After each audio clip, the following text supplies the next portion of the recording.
بسم اللہ الرحمن الرحیم۔ السلام علیکم ورحمۃ اللہ وبرکاتہ۔ سلام قولا من رب الرحیم، یہ وظیفہ سلام قولا من رب الرحیم کا ہے۔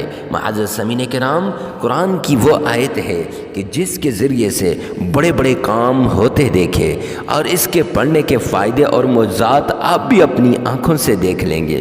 زندگی میں ایک ہی بار یہ عمل کر لو، ہر مشکل فوری حل ہو جائے گی، ہر مشکل سے آپ کی جان چھوٹ جائے گی۔ جس مصیبت میں آپ پڑے ہیں، جس مشکل میں آپ پڑے ہیں، انشاءاللہ اس مشکل سے، اس مصیبت سے آپ کی جان چھوٹ جائے گی، اور نہ مشکل رہے گی نہ مصیبت رہے گی۔ معزز سامعین کرام، اگر آپ کسی بڑی مصیبت میں پھنسے ہیں، آپ کسی بڑی مشکل کے اندر ہیں، اور آپ سمجھتے ہیں کہ وہ مشکل دور ہونا ناممکن ہے، تو آئیے نا اس وظیفے کو کیجئے۔ یہ وہ وظیفہ ہے جس کے ذریعے سے آپ کے مالی حالات ٹھیک ہو جائیں گے، کاروبار ترقی کرنے لگے گا۔ اگر آپ پر قرض ہے تو انشاءاللہ دنوں میں اتر جائے گا، اگر کسی سے قرض لینا ہے تو انشاءاللہ دنوں میں وہ واپس کرے گا۔ معزز سامعین کرام، پراپرٹی کا یا عدالت میں کوئی مقدمہ ہے اور آپ چاہتے ہیں کہ آپ کامیاب ہو جائیں، اس ایک آیت کا وظیفہ کیجئے۔ یہ ایک عمل ہے، یہ ایک عمل نہیں ہے، یہ زندگی کی بہاریں ہیں۔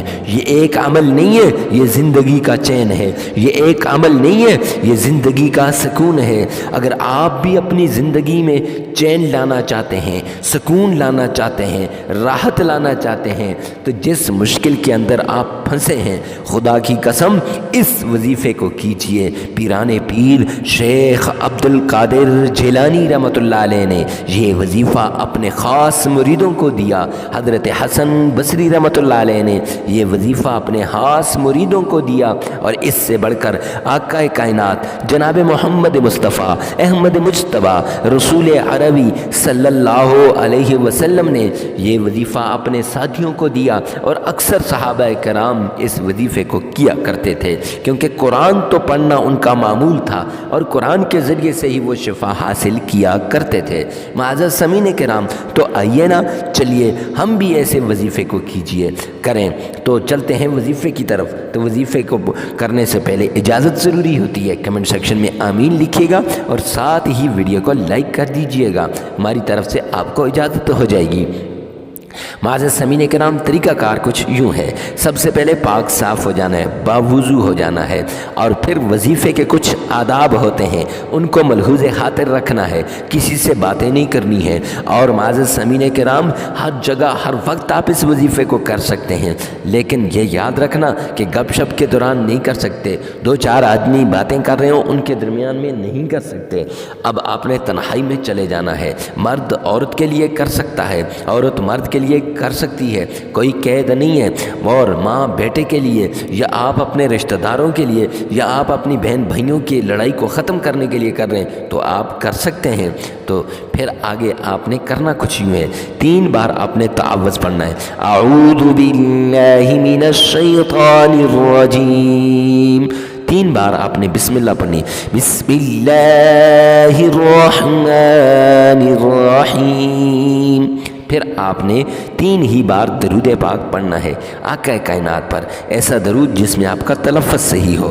درود پاک پڑھنے کے بعد معزز سامعین کرام، پھر آپ نے یہ پڑھنا ہے، سلام قولا من رب الرحیم، یہ پڑھنا ہے۔ اس کو پڑھنے سے پہلے آپ نے نیت کرنی ہے جس کام کے لیے بھی آپ کر رہے ہیں، اور پھر اس آیت کو، سلام قولا من رب الرحیم کو 1101 بار آپ نے پڑھنا ہے۔ معزز سامعین کرام، جب آپ 1101 بار اس کو پڑھیں گے تو ذہن میں وہ کام لائیے گا۔ اولاد نافرمان ہے اس کو لائیں، قرض دار ہیں آپ، مقروض ہیں، اور آپ کو کسی کو قرضہ ادا کرنا ہے، وہ تنگ کر رہے ہیں، اس کو لائیں۔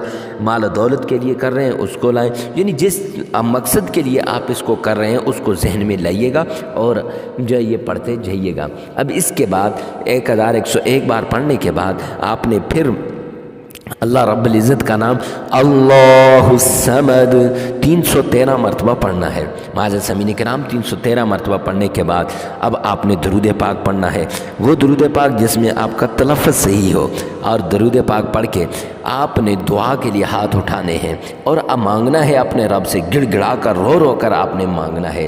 یاد رکھیے گا یہ وظیفہ کرتے وقت آپ نے کچھ نہ کچھ اللہ کے نام پہ صدقہ کر دینا ہے۔ صدقے سے بلائیں ٹلتی ہیں، مصیبتیں دور ہو جاتی ہیں، مشکلات ختم ہو جاتی ہیں، اور کچھ نہ کچھ چڑیوں کے لیے کھانے کے لیے بھی رکھ دینا ہے۔ اور معزز سامعین کرام، دعا کرنے کے بعد 33 بار استغفار لازمی کیجیے گا۔ اب یہ وظیفہ مکمل ہو جائے گا۔ ایک دن یہ زندگی میں لازمی کرنا ہے، اور 7 دن تک اگر آپ کریں گے تو مشکلات آپ کے قریب بھی نہیں آئیں گی۔ اور اس وظیفے کو ثواب کی نیت سے صدقہ جاریہ سمجھ کر آگے شیئر کرنا نہ بھولیے گا، کیوں دنیا میں کتنے ہی لوگ پریشان ہیں، ان کی پریشانی حل ہو جائے گی۔ اللہ رب العزت سے دعا ہے کہ اللہ عمل کی توفیق عطا فرمائے۔